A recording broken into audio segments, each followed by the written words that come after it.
I believe I am live. Hello everyone and welcome to Nerd Attempts to Save the World. My name is James McKay. I'll be your host every single week. If you are just tuning in and this is your first time watching because it's my first episode, if you could just like this or share it to your page so we can get as many viewers as possible, that would be great. I got a lot to talk about tonight. I did have a giveaway going on, so we are going to do the giveaway at the end of the show. And I'm going to be giving away a couple prizes. I'll show them to you right now. We got Legend of Zelda for the Nintendo Wii. Very good game. Then we have the Ash Pop, Funko Pop from Army of Darkness, Evil Dead. One of my favorite episodes. I love this thing. Then we got Super Mario Bros. 3 for the NES. So you can play Super Mario Bros. 3 and get as frustrated as I did when I put it back in. I thought I was awesome. I was wrong. Then we also got Iron Man, Funko Pop. One person's going to win all four. We had many entries this week with all the stuff that I was sharing and posting on Facebook. I want to thank you all for liking and sharing this, and if you're tuning in, thank you very much. I'm hoping to do this every single week. Tonight's topics, we're going to talk about Westworld. We're going to talk about the Nintendo Switch, and we're going to talk about politics, a nerd's guide to politics, and we'll get into that near the end of the show. But let's get started with some fun stuff. What I wanted to start with is I wanted to start with what I thought was one of the best shows that aired last year. It was a brand new show. It just came out. It's based off of a book by Michael Crichton that came out in the 1970s, and he actually directed and made a film about it in the 1970s. He didn't do really well with it. It didn't get good reviews, but HBO decided to pick it up and run with it, and they had their first season. My wife and I could not get enough of this show. It was awesome, with a capital A. That was Westworld. If you haven't seen the show, you really got to check this out. It's one of the things that I would absolutely recommend for anyone to watch, whether you're a nerd or a non-nerd. But everyone is a little nerd, okay? So don't trick yourself. Anyways, so with Westworld, one of the things is like if you've ever watched like Matrix, Terminator, where AI, where basically what happens is the humans get so smart they start making robots and machinery that kind of takes over the planet, and then they're basically on the other end of it. Planet of the Apes actually did a really good job of that, where we made the apes too smart, then the apes took over. It's a telltale, age-old song and dance that they've done many, many times. But how do you reinvigorate that? How do you make that something that people want to watch again and again and again? Well, Westworld did it. What Westworld does is they put you inside of a video game. Okay. So think about this. VR just came out, and you can put that on, and you can walk around, you can play a couple games, and it's cool. You feel immersive, especially with the headphones on. It's kind of sensory deprivation. You feel like you're inside that world to some extent. Watch some videos where grandmas are going down roller coasters. I cannot stress that enough. Watch some videos, roller coasters, they're screaming, it's great. I tried to get my mom to do it on Christmas, it didn't work out. But with Westworld, what they've done is they put you in this whole immersive real-world situation. And in this whole immersive real-world situation, you have robots that are absolutely animatronic, but you don't know who's a robot and who's a playable character, except for a couple telltale signs. But what ends up happening is you have these animatronics that will take you on these adventures. It's all set in the Wild Wild West. So you go into this room, you pick out your outfits, you pick out what you're going to wear. That's all in the Wild West. You then go and you decide what you want to do in this world. And when I mean that you can do anything, it's kind of like Grand Theft Auto. You can do anything. If you want to go and shoot one of these animatronic robots in the head, you can shoot them right in the head, and no one's going to do anything to you. And the very next day, that robot will come back, and you can shoot it again. So you can just keep doing this over and over again. You can go on a Wild West bank robbery. You can go and try and capture a bounty. There's a lot of different aspects to the game that you can do. There's a couple characters that you follow within the series that are part of the game, and you're trying to figure out who they are, why they're in the game, what their significance to the outer aspect is. You also have a lot focused on the people who run Westworld. Anthony Hopkins, I cannot stress enough, he is a master actor, and in this there's no exception. He is masterful. He can absolutely take any role and make it his own. I mean, you saw him in Silence of the Lambs. Hello, Clarice. I'll never do that again. But Anthony Hopkins is absolutely wonderful in this. He plays the guy who actually created this entire world, created the process, and how to make these robots feel, look, and sense to be human. I won't get too much more into that. I'm not going to give any spoilers about it because I'm really kind of just ramping up that people really need to go see Westworld. One thing that I will mention about it, and this is not a spoiler, but it's something that I'm hoping someone can explain to me if you see me on the street or something along those lines. They seem to have an obsession with milk in this TV series. I don't know why. It's never explained. I'd like to hear about what milk is.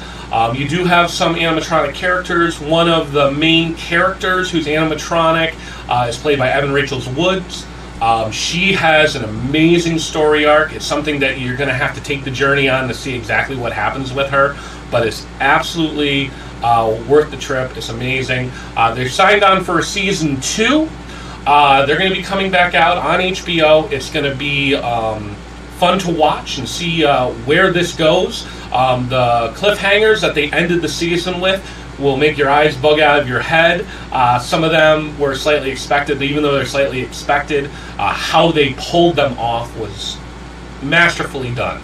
I am absolutely convinced that when Game of Thrones ends their run in a year and a half, which I'm very sad about, this Westworld will take over as the cornerstone of great HBO dramas.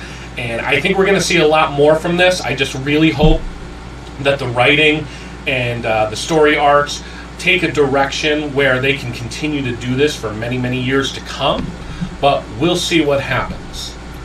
Now, let's talk about something else. This is something, if you cannot see behind me, you might see that I have a shrine to a very specific video game genre. Legend of Zelda is probably very, very, very near and dear to my heart. I'm a little bit obsessive about it. So I definitely, in my first episode, wanted to talk about the Nintendo Switch and the new game coming out, Legend of Zelda Breath of Life. Now, for a lot of people out there, I'm a Nintendo fanboy. I make no apologies about that whatsoever. People can be a Sony fanboy. People can be a Xbox fanboy. They're very excellent systems, and they play the best graphics, and they play the fastest, and they have the best downloadable content. And if you're a first-person shooter or you're playing some of the later RPGs, those are the systems to go with. But if you're someone like me who wants to save Hyrule yet again, you're going to be with Nintendo for a very, very long time. They hold the licensing to all those characters. So if you like the Mario, you like Legend of Zelda, Link, if you like Pokemon, those are all with Nintendo right now. And those are the games that keep people coming back to Nintendo. I think the Nintendo Wii came out about 15 years ago, 10 years ago. Don't quote me on that. I don't know the exact years. But when it came out with a new remote control that was revolutionary. The remote control made it so it was a little bit more interactive than the other systems, and it was cheaper than the other systems by hundreds of dollars. So all of a sudden, the Nintendo Wii comes out. Everyone wants a copy of it, and you can't find them anywhere. You cannot find them anywhere. So What ends up happening is, there's a mad rush for them. People are, making mad dashes to get these things. They stayed out of stock for months and months and months, where you had to know someone who knew someone to get your hands on one.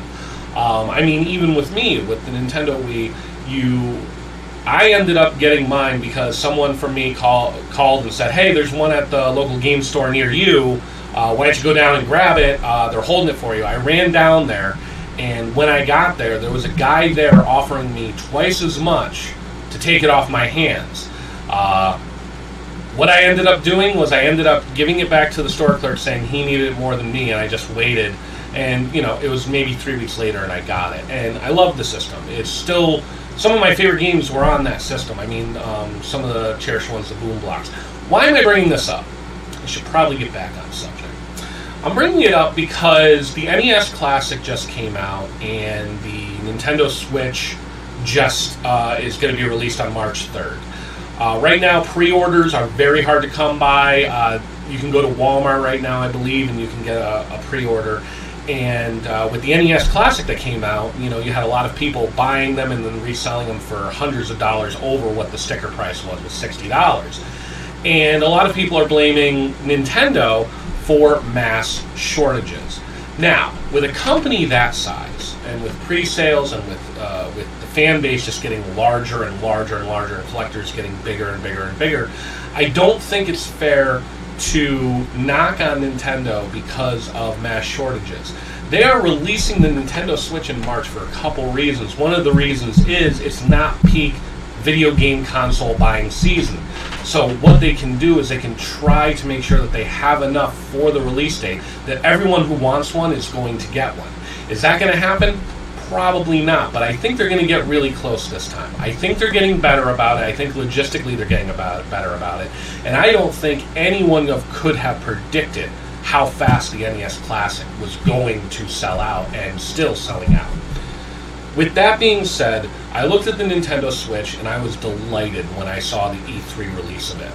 I always said with the Nintendo Wii U that it would have been an amazing system if that system actually there was a way to connect the Nintendo 3DS to it. Because that would be the most immersive, interactive way that you can get Nintendo to really work. Get the handheld and the regular consoles to work together. And this is what the Nintendo Switch, I believe, is attempting to do. If you look, there's a big pad that has controllers that can be taken off and everything. You can go and play wherever you want to. You can play it on the big TV, and you're going to have that dual immersive thing. By doing this, they've enhanced the 3DS in many ways, because now you can play games that take a lot longer to play, have better graphics. They're not constricted to the small sizes that the 3DS cartridges are, or the DS cartridges. So I think you're going to see a lot of games come out that are going to be dual playing. They're still going to make games for the 3DS and the handheld. It's one of the best-selling consoles of all time, minus the 3D aspect, which I'll never use. My eyes can't handle it. But that all leads to one of the most anticipated games that Nintendo has ever released. This game is 6 years in the making. This is one of the longest periods we've gone without a brand new console Legend of Zelda game. They had an entire Wii U generation come and go, and now it's coming out for the Nintendo Switch. That game is Legend of Zelda Breath of the Wild. I am getting goosebumps.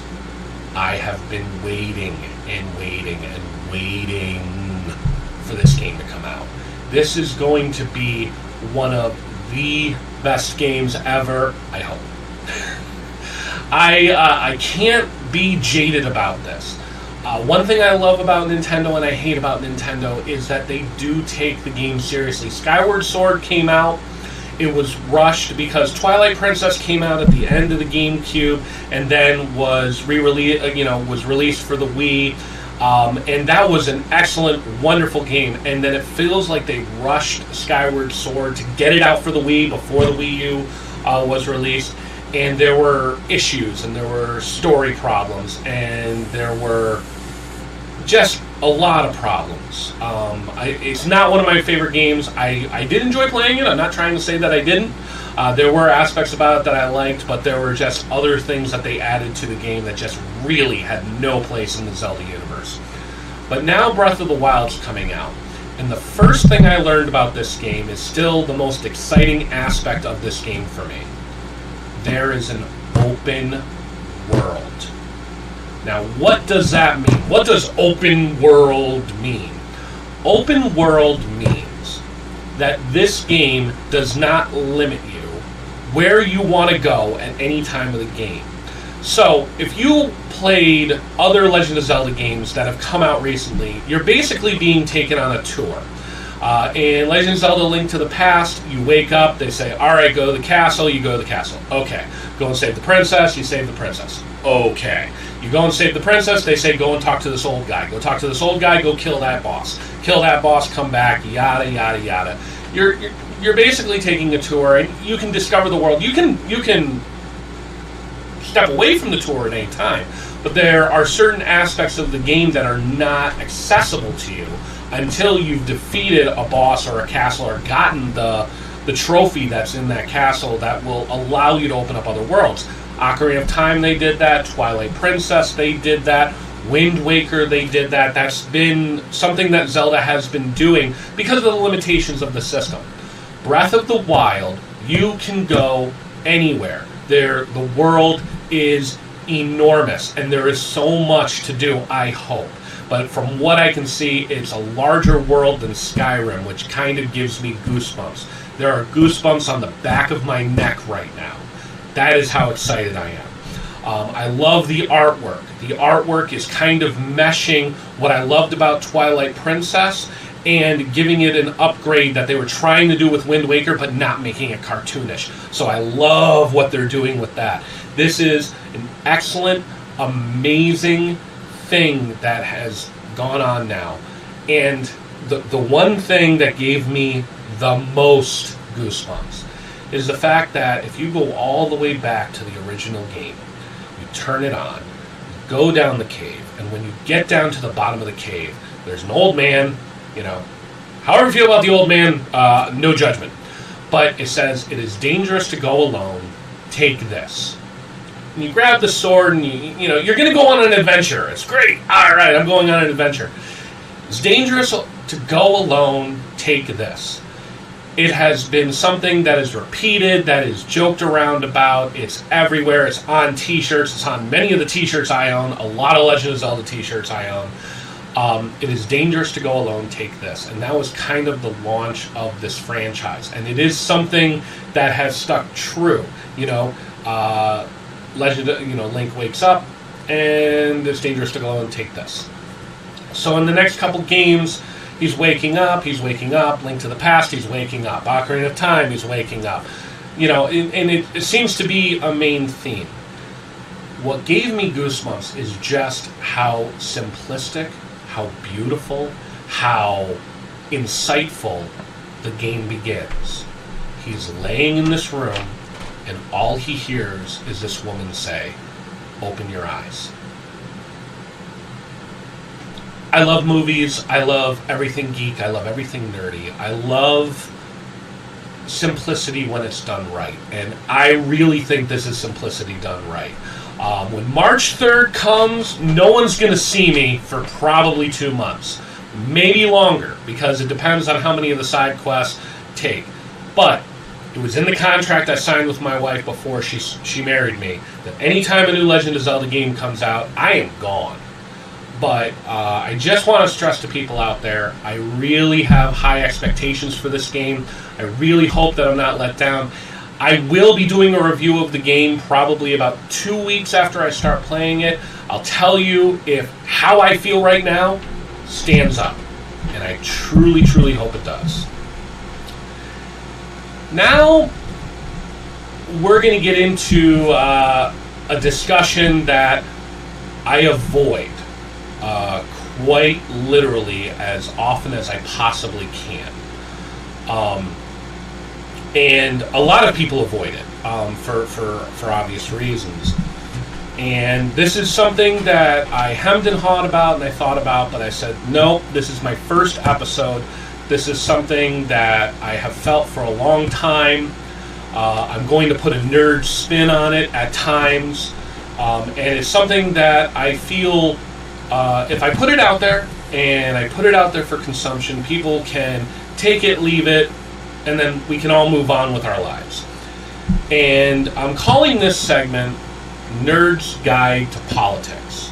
I will only talk about politics on this one episode, and that's it. So, one of the things that I want to talk about when it comes to my personal views on politics, I will not, in public forums such as this, such as on Facebook, on Twitter, any of those mediums whatsoever, I will not give you my political opinions or political views, or how I feel about certain people, or certain political pundits, or, anyone who's run for office. This is a personal choice. This is something that comes probably from my upbringing, such as my parents told me a long time ago that in mixed company you don't talk about politics and religion. I still hold to that to this day. With that being said, if anyone ever comes up to me that I know personally, or someone asks me in a private time conversation how I feel about things, I am more than willing to have that conversation. But they instigate it or I instigate it, depending on the situation, but never as a public forum. So, that's a personal choice. I'm not telling people to live that way. Now, I said I'm not going to give you my personal views, and I'm not. So what am I really going to talk about here? What I'm going to talk about is how people react to politics today in, mass hysteria? I don't know how else to put it. So here are a few pointers that I would like to give to you. I'll wrap it around at the end, and then we'll probably just close out the show. But the first thing I want to talk about is however you view the world politically, that's how you view the world politically. The first point I'm going to make out to you is never be so set on your political views that you do not have the ability to change your mind. I'm not saying that you have to change your mind. I'm not saying that you ever will change your mind. I'm just saying that everyone on this planet, no matter who you voted for, has the right to change their mind. And anyone who tells you differently is wrong. Now, the other thing that I really, really want to focus and stress, don't react to hypotheticals. Do not react to hypothetical situations. What do I mean by that?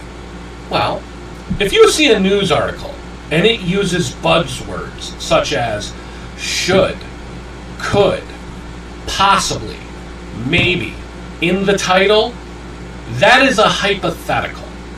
They are stating if something happens, then this might happen. That is not fact. That is an opinion piece, and that is a hypothetical. So if you read something like that, it is okay to form an opinion about how you would feel if that might occur, but that is a hypothetical situation. You do not react to those. You don't need to react to those. Okay. The second one, and this is another very important piece of information, and I cannot stress this enough. Treat others how you want to be treated. What do I mean by that? Well, you want to treat people, whoever, if they have the same opinion as you, if they don't have the same opinion as you, or, they have no opinion. You want to treat them the same way that you want to be treated. Okay? So if someone has a dissenting opinion of you, okay, and they're treating you with disrespect or anything along those lines, you have the right as a human being to walk away from that situation. You do not have the right in that situation to fight fire with fire. Okay? Might make you feel good. Might make you feel great. Might make you, this is wonderful. I'm a smart mother effer. And you probably are. Probably everyone who's watching is very smart because, you're watching me. But you do not have the right to mistreat human beings. Okay? And a lot of these people that are being mistreated right now is because of one decision they've made in their life, and that's who did you vote for? Okay.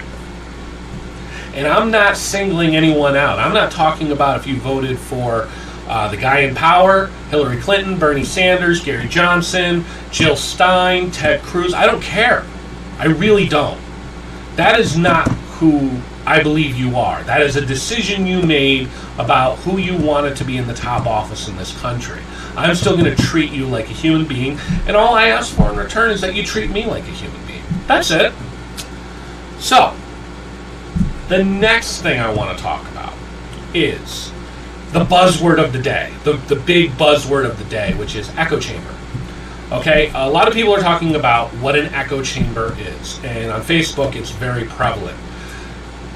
When you're talking to people on Facebook, what has seemed to happen is we've started to polarize Facebook into a couple different subgroups. And what happens is you have a subgroup that will come in and be like, I'm on this person's turf. And you have, like, rabble. You have 20 people all against one person. And, it doesn't cause anything. It makes you feel good when you put that person in their place because they don't get it. They don't get the world. They don't get what's going on. But what ends up happening is like you thumbs up some people, you high five some people, and you said, "Yep, that's right. We know how this world should work. This is the best thing about this world." And that person's wrong. I understand that. I do.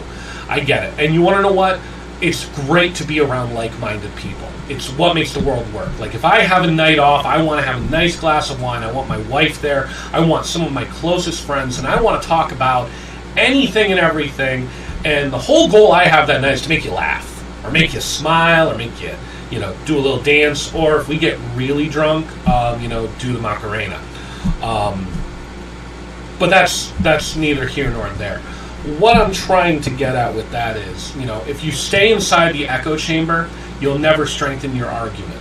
If you are at the point where you are posting publicly about your opinion online, strengthen your argument.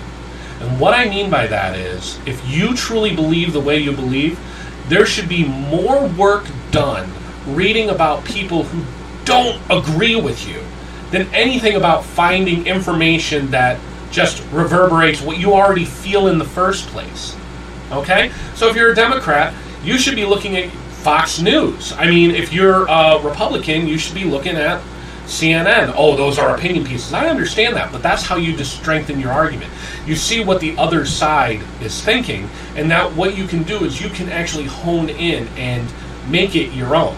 I mean, the great thing about this country is, whether you're a Republican or a Democrat, and I'll get into the parties very smallly in a moment, is that you have someone like Ruth Bader Ginsburg, a Democratic Supreme Court Justice, and you had Antonin Scalia, a Republican Supreme Court Justice.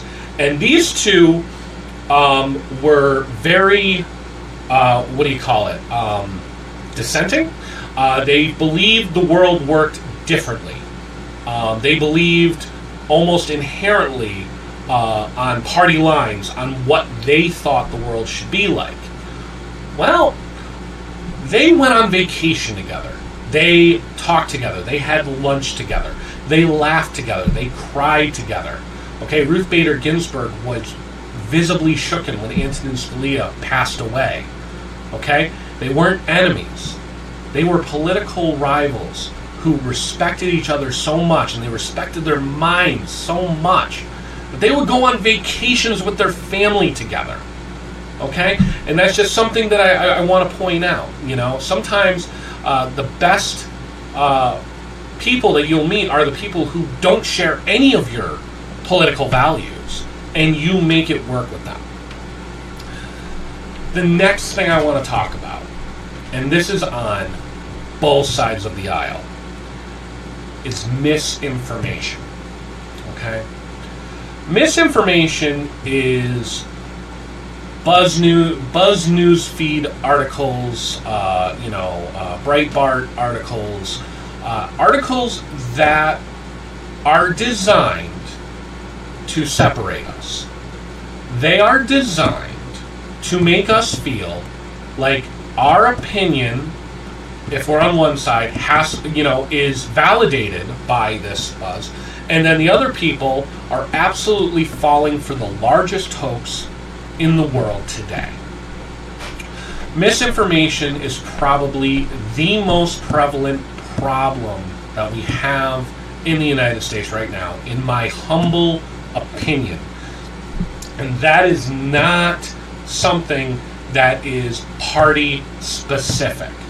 That is something that is with both parties. And I see it every single day.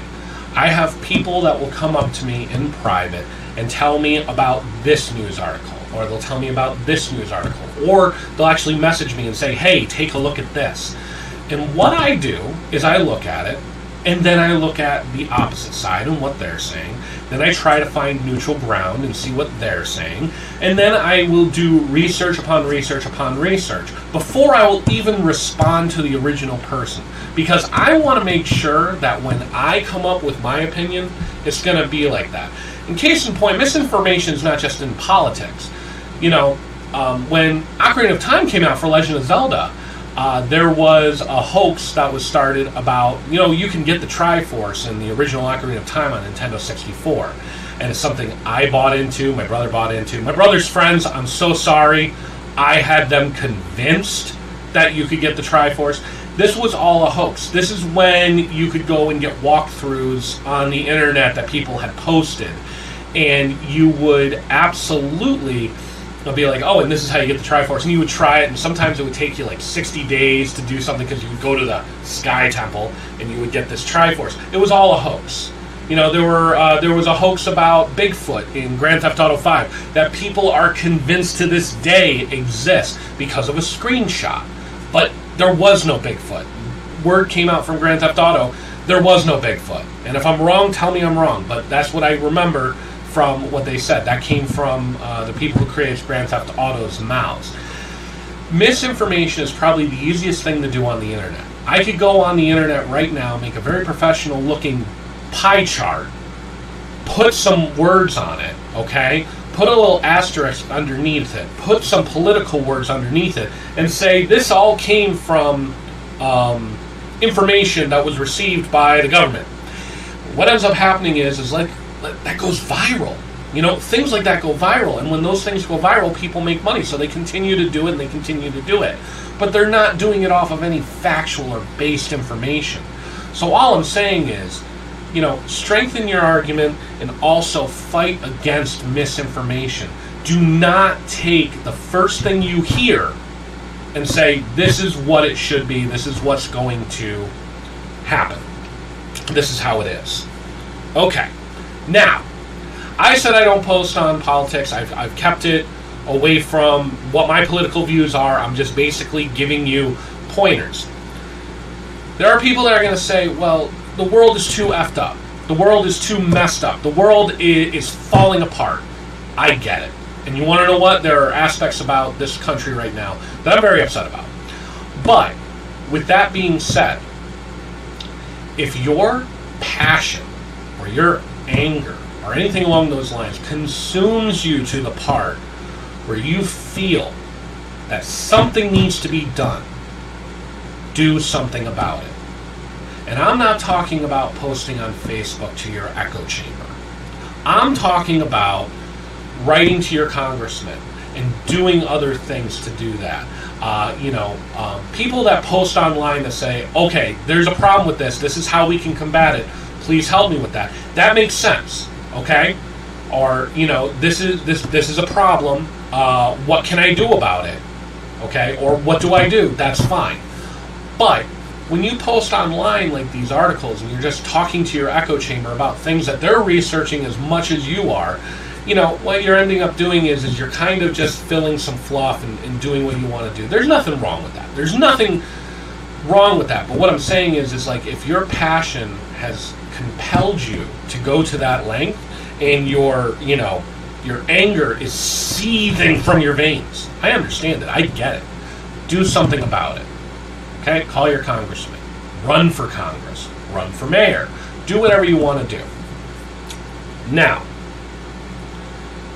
why am I bringing this up? Because, I'm a nerd and, I'm going to do a lot of light and airy things. We're going to have a lot of guests come on to the show. We're going to have some fun. I got some really cool stuff set up for next week. It's going to be a lot of fun. Why I'm bringing this up is because I truly believe that our country is splitting apart in half. Almost exactly in half. Where, we have this us versus them mentality. And it saddens me. And, I don't think I'm going to fix it or anything along those lines.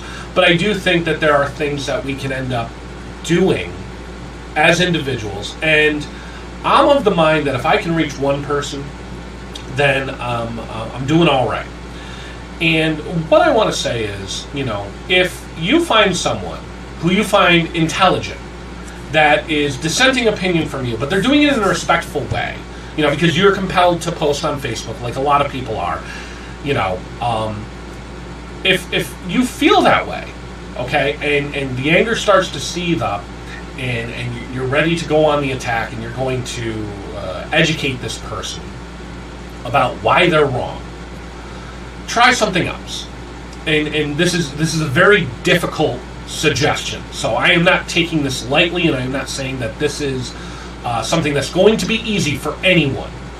But when you find someone who has a dissenting opinion of yours, and you feel that they are contributing to the other side in a way where you're like, wow, this person's not just spouting off of the mouth, or maybe they're spouting off of the mouth, but you can tell that there's something behind that, say this to them. Why don't we meet somewhere, get a cup of coffee, and you can talk to me about your views? You'd be surprised at what happens with that. I've done it. I've done it many times. Okay, there are people who do not believe the way I believe, and I've gone out and I've had lunch with them. And you want to know something? Those have been some of the most rewarding conversations I've ever had. Whether minds were changed or not. And 99% of the time, minds are not changed. Okay? I got a really wonderful gift from my brother right before I did this podcast, where he called me, and about 4 days ago, we were having a conversation in his house, and I brought up what I was going to talk about on the show, and I told him, hey, if you have someone who has a dissenting opinion from you, but you believe that, there's something you can learn from them, invite him out for coffee. And at the time, he rejected it out of hand, and that's fine. I'm not telling anything where I think, people need to listen to me. I'm just saying, this is how I feel. He went out, he found someone who was a completely dissenting opinion of his, and he said, you want to know something? You're right, that was fun, that was good, and I feel much better than I ever had posting online and educating people who didn't believe the way that I did. Because in the end, what I learned is, we might not view how America should move forward in the next 16 years, but we had so much more in common than we had that wasn't the same.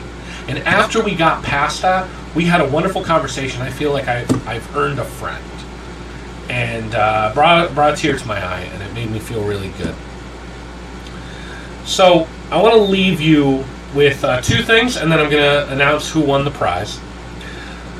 The first thing is, something I wrote down, and I'm going to read it off my little sheet here.